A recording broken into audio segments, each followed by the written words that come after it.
Saint Josephine Bakhita, From Slavery to Sainthood, a story of forgiveness, faith, and freedom. She was kidnapped as a child, sold again and again, beaten, scarred, and stripped of her identity. Yet she became a saint. This is not a story of bitterness. It is a story of forgiveness so deep it changed history. This is the extraordinary life of Saint Josephine Bakhita. Childhood and captivity. Josephine Bakhita was born around 1869 in Darfur, Sudan, into a loving family. Her childhood was simple and happy until one day, everything changed. At about 7 years old, she was kidnapped by slave traders. The trauma was so severe that she forgot her real name. Her captors called her Bakhita, meaning the lucky one, but there was nothing lucky about her life.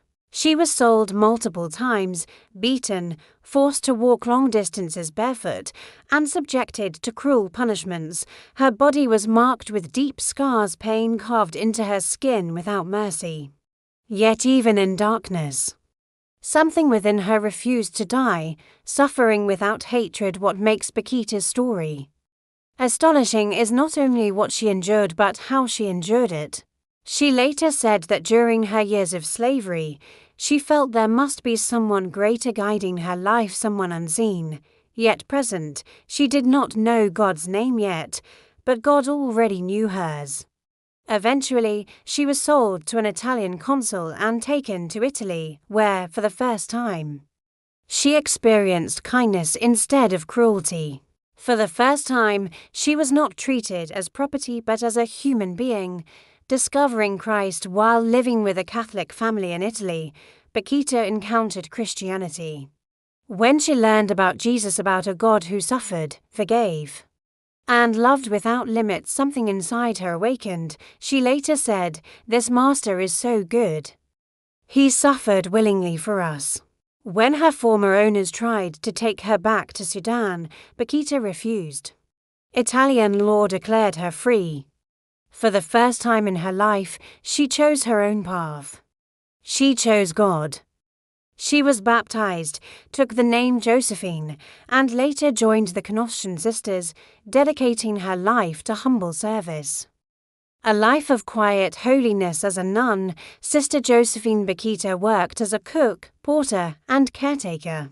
She welcomed everyone with warmth, patience, and joy. People who met her noticed something extraordinary. She spoke of her captors without anger. She said, "If I met my kidnappers, I would kneel and kiss their hands, for without them, I would not have known Jesus." Her forgiveness shocked the world. Her suffering had not hardened her, it had sanctified her. Death and legacy. Saint Josephine Bakhita died peacefully in 1947, whispering words of trust in God. She was canonized in 2000 by Pope John Paul II and declared the patron saint of victims of human trafficking and murder. End slavery. Today, her feast day, February 8th, is also the International Day of Prayer Against Human Trafficking. Her life continues to speak. Freedom is not just the absence of chains. It is the presence of love.